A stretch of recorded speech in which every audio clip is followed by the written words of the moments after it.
honestly, that was the first time ever where someone dominated you were leading every session, every single time cars were on track.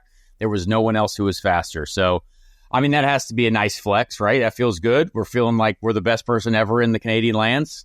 It's awesome. It's nice to go into a long break like that. But I do have to correct you. I did not lead the first 2 groups in qualifying. So you can still do better. Oh, so what was that stat they were trying to say? Like they were saying that you... I guess technically I was the fastest in every group because my time in Q3 was the fastest out of all the groups. And you were on pole. Yeah. And I was on pole. So I guess technically I did lead every session, but I didn't lead all the groups of qualifying. All right. Well, let's not, we'll throw those details into the weeds. We don't really care. Yeah, we're going to go with most powerful man of all time in Canada. Went across the border, did the job.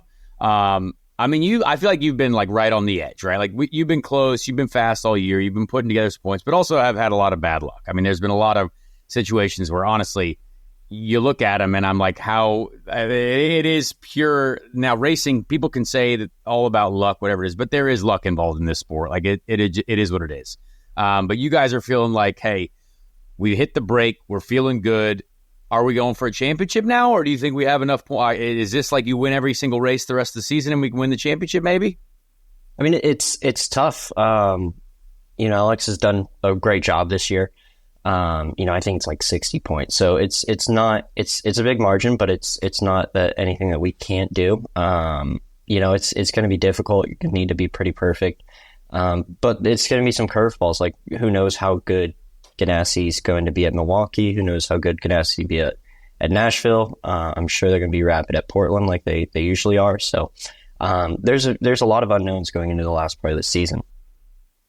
So let's talk about the hybrid era now, right? So very different. Cars are different. I think people can tell. The Mid-Ohio race, let's be honest, not a great race. It was not a great race. Iowa, not a great race. But Toronto actually did not seem to be bad. Like it seemed like the racing was, I would say, maybe a hair better at Toronto. You think this is kind of because people are learning more about the hybrids? Is this just the nature of the track? What do you think?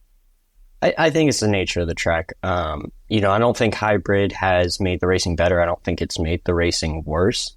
It's just something that keeps us busier in the car. And maybe it opens it up to having a few more mistakes on the driving side. Maybe you get runs off of that. But it's definitely busier inside the race car now than I think IndyCar drivers have ever been.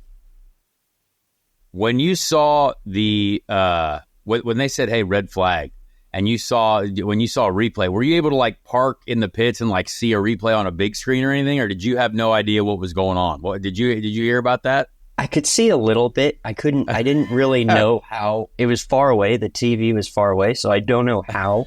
I saw Santino was upside down, and obviously it's a good thing that we're all okay there and everyone's happy about that. But I didn't understand how crazy the crash actually was until after the race, and I saw it.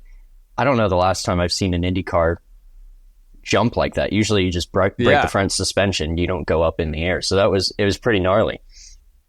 It was full X Factor. It was full X Factor ramp. We had the X Factor yard ramps. So Colton, the Toronto street race specifically, very difficult one. It could be hot, very short lap time.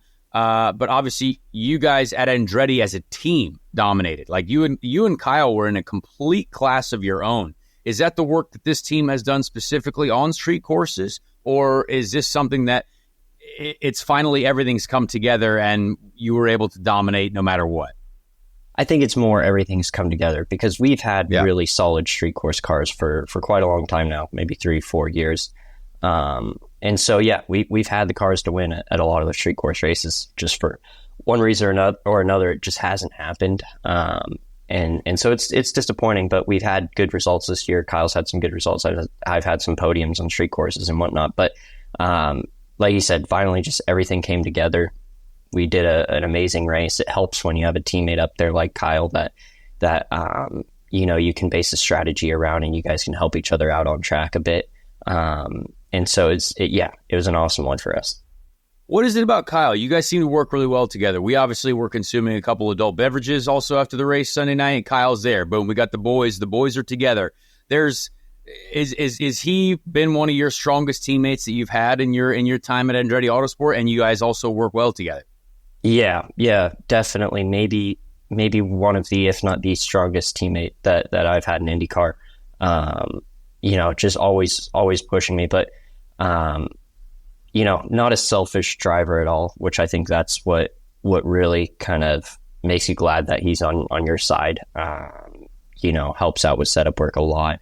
On the racetrack, always a fair guy to race with. And it's not just because I'm his teammate. There's a lot of other guys that'll say the same thing. And the most important bit is he's rapid, and that's what you want. You want somebody to come in and have data to look at and put yourself up against one of the best guys in the series, and I think he does that. Chase, go ahead for Colton here. Yeah, no, big congrats. I know I was just kind of following up on what Conor was saying, talking about, was it just, being good at the street courses or just an overtime buildup? But it seems like Andretti in the team just has this knack for Toronto. I mean, like Michael being a winner here for so many years, I think 7 times in the past from what I read. It just seems like there's like a secret sauce for Toronto, for Canada, you guys getting out there. So, I mean, is this obviously one of the races that the entire team has circled on the calendar every year? Yeah, and it's such an important thing in IndyCar to be good on street courses because there's no testing that can replicate what you're doing. So everything that we learn from the dampers and whatnot and from setup is all done on race weekends. So it's so much. Can you still see me? Sorry, the lights went out. I can't. It was little eclipse in the room. No, I mean it's so important to be strong on places like that because it helps you kind of compete or have that competitive edge for longer because it's hard to replicate what the car is doing on a street course when you go testing at, say, like a Sebring or something like that. Absolutely. And I guess my second part to that is you had one of the nastiest burnouts of the year, maybe the only one. I think it was the only burnout I've seen all year. How important are big sellies for you in these situations?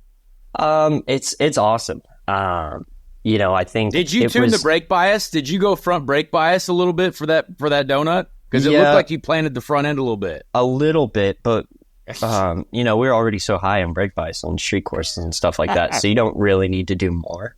But as soon as you can get those wheels spinning, they just get so hot so fast that you really barely need any throttle. You can hold the brake quite a bit.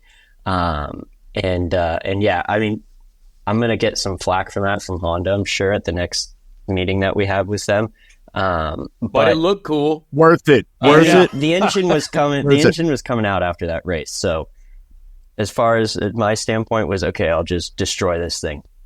That's what I figured. It's all about the engine coming out at the right time. Like you got to. Drivers know these things. Elite athletes know what's going on. Colton knew that. Hey, you know what? Daddy's going to have a celebration here. We're gonna let it eat because this engine's done for. It did its job. I love. But they like to rebuild them and use some of the parts maybe in the block is usually the same block, but that one might have to get retired.